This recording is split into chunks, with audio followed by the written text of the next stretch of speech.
এটা হলো ধান গাছ। এর থেকে যে চাল উৎপন্ন হয় তা মানুষ গ্রহণ করেন। আর এটা কি?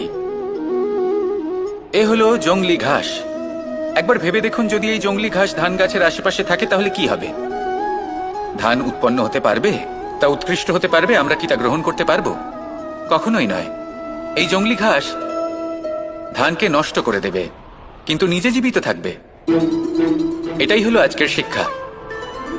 এই সংসারে যদি আপনি নীতির পথে চলতে চান, উচিত কর্ম করতে চান, সংসারকে সেবা করতে চান, তাহলে জংলি ঘাসের মতো ব্যক্তিদের থেকে সবসময় দূরে থাকতে হবে।